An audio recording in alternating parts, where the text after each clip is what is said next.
त्यांनी कुठेतरी बाहेर पडावं, घरी बसण्यापेक्षा काहीतरी उद्योग असं चालू करावं. कारण जॉब तर सगळेच करतात, पण धंदा बेस आहे. कुठेतरी बाहेर पडून काहीतरी करून दाखवायची जिद्द असावी, आपण ते करून दाखवलं पाहिजे. मी कसं करू, काय करू, असं लाजून घरात न बसण्यापेक्षा आपण बाहेर पडून काहीतरी केलं पाहिजे. तर नवरात्रीच्या नवीन सिरीजमध्ये आजच्या नवीन एपिसोडसाठी आपण आलो आहे अशा ठिकाणी जिथे ताई इनोव्हेटिव्ह पद्धतीने बनवलेली भेळ सर्व करतात लोकांना. युजली आपण चायनीज भेळ, रेग्युलर आपली उरबुऱ्यांची भेळ तर खातच असतो, पण ताई इथे एक त्यांनी इनोव्हेट केलेली अशी स्प्राउट भेळ सेल करतात. तर आपण आता त्यांच्याबरोबर बोलूया आणि जाणून घेऊया की या भेळमध्ये काय काय असतं आणि कशा पद्धतीने ही बनवली जाते. रोहिणीताई नमस्कार. नमस्कार. आता सध्या नवरात्रीसाठी आपण अशी एक सिरीज चालू केली ज्याच्यामध्ये जे वुमेन एंटरप्रेनर्स आहे, म्हणजे महिला उद्योजिका आहेत, त्यांनी आपल्या स्वतःच्या हिमतीवरती व्यवसाय सुरू केलेत आणि लोकांपर्यंत काहीतरी चविष्ट पोहोचवण्याचा प्रयत्न करतात. तर त्याच्यामध्ये ही या सिरीजमध्ये ही तुमची खूप युनिक गोष्ट वाटली मला. तर ही सुरुवात तुमची कधी झाली होती? कोरोना ज्यावेळेस संपला ना त्यावेळेस सुरू झाली होती आमची. कोरोनाच्या काळातच थोडक्यात. तेव्हा खूप लोक कमी होते, पण आता रिस्पॉन्स खूप चांगला आहे आमच्याकडे. सोमवार ते शुक्रवारपर्यंत रेग्युलर लोक असतात, पण सॅटर्डे संडेला खूप लोक, म्हणजे गर्दी खूप असते आमच्याकडे. आत्ताच्या काळात कसं खूपच लोक जशी महिला की नाश्ता सेंटर वगैरे, वडापाव, पोहे, उपीट किंवा बाकी चायनीजमध्ये खूप प्रकार करतात, पण आम्ही युनिक म्हणून असं काहीतरी स्प्राउट भेळ असं चालू केलं. म्हणजे लोकांना आवडेल, पौष्टिक आणि हेल्दी असं चालू केलेलं आहे. युजली मुरमुऱ्यांची भेळ असते किंवा चायनीज भेळ असते, ही लोक खातच असतात, पण हा एक नवीन प्रकार बघायला मिळाला. तर याच्यामध्ये काय असतं नक्की? हे आपली स्प्राउट भेळ आहे. ह्याच्यामध्ये आपण कडधान्य स्प्राउट आलेले वापरतो. त्यात 7 कडधान्य असतात: मटकी, मूग, आपला हुलगा, मेथीदाणा आणि हरभरा आणि मका हे असतात.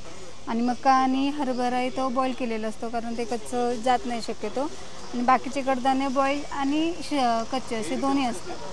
त्याच्यामध्ये आपण सॅलड पण ॲड करतो, जसे की काकडी, गाजर, बीट, कैरी, भिजवलेले शेंगदाणे, कोथिंबीर हे ॲड करून बनवतो. आणि चवीसाठी आपण त्यात थोडासा चाट मसाला, आमचा घरगुती मसाला एक आहे, काळं मीठ आणि पुदिन्याची चटणी, हे सगळं टाकून वरून थोडासा लिंबू पिळून अशी भेळ बनवतो. खूप लोक खातात, आवडतात लोकांना. आता आणि सॅटर्डे संडेजला जेव्हा या भागामध्ये जास्त क्राऊड असतो तेव्हा काय स्केलपर्यंत आपण बनवतो इथे? रोज कस्टमर तर असतातच, फक्त शनिवार रविवारी जास्त कस्टमर असतात. त्या दिवशी आम्हाला आवडत, आम्ही दोघे असतो, पण आम्हाला दोघांनाही हँडल होत नाही, एवढी गर्दी असते. आणि लोक खूप लांबून लांबून येतात, की आम्ही तर पिंपरी चिंचवडमध्ये राहतो, म्हणजे इथूनच नाही, भोसरी, पुणेवरून, वाकडवरून असे खूप लांबून लोक येतात खाण्यासाठी भेळ. आणि स्प्राउट भेळची मजा घेतात. हां, स्प्राउट भेळची मजा घेतात आणि लोकांना खूप आवडते. ताई, ही प्लेट जी तुम्ही इथे सर्व करता याची काय कॉस्टिंग राहते आणि ही खाल्ल्यानंतर मला काय न्यूट्रिएंट्स मिळणार? ते बघा, आपण एक डब्बा 180 ग्रॅमचा देतो, त्यामध्ये आपल्याला 38 प्रोटीन भेटतं. म्हणजे आपण लॅब टेस्टिंगसुद्धा केलं होतं याचं. अच्छा, भेळीचं. त्याच्यात 100 ग्रॅमला 28 पॉईंट आपल्याला प्रोटीन भेटतं, पण आपला डबा 180 ग्रॅमचा असतो, त्यामध्ये आपल्याला 38 ग्रॅम प्रोटीन भेटतं आपल्याला. आणि काय कॉस्टिंग आहे त्याची आपल्या भेळीची? 40 रुपयामध्ये.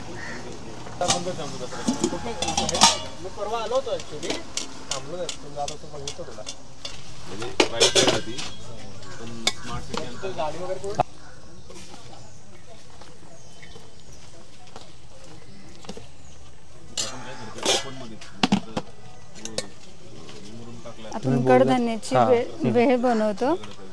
त्यामध्ये 7 प्रकारचे कडधान्य असतात: मटकी, मूग, हुलगा, मेथी, हरभरा आणि मका. त्यामध्ये आपण सॅलड टाकतो: काकडी, गाजर, बीट, कैरी, भिजवलेले शेंगदाणे आणि कोथिंबीर. त्याला चव येण्यासाठी आपण पुदिन्याची चटणी टाकतो. आपलं सेंधव मीठ असतं, आपला घरगुती मसाला बनवतो आम्ही, ते टाकतो आणि चाट मसाला.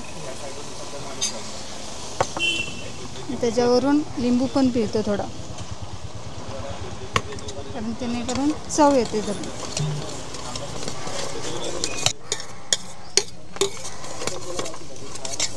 खायचं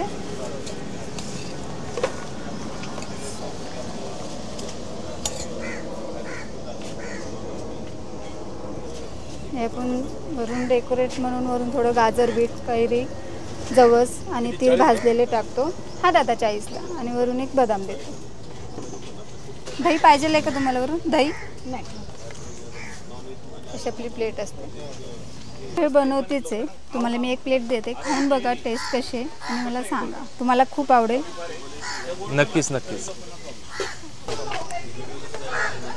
रोहिणीताई, तुमचा हा जो व्हिडिओ लोक बघतात तर त्यांच्यासाठी, महिलांसाठी तुमचा काय मेसेज राहील की ज्या विचार करतात की बाबा मला पण काहीतरी करायचे किंवा घरच्यांसाठी काहीतरी करून दाखवायचे कारण किंवा स्वतःसाठी, तर त्यांच्यासाठी तुम्ही काय मेसेज देऊ शकता?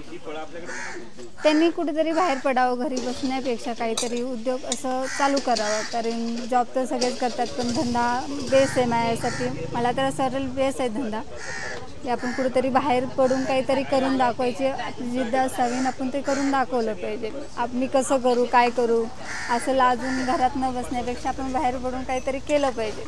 आपल्या फॅमिलीसाठी, आपल्या मुलांसाठी केलं पाहिजे. तर ही स्प्राउट्स भेळ खाण्यासाठी जे व्हिडिओ बघतात त्यांना कुठे यावं लागेल? आमच्या स्टॉलचं नाव आहे दुर्वा स्प्राउट्स भेळ, आणि हे खाण्यासाठी तुम्हाला आपलं प्राधिकरणमध्ये अप्पूघरमध्ये यावं लागेल, दुर्गा टेकडीला. नक्की या. कशी आहे भेळ आणि आम्हाला नक्की सांगा खाऊन.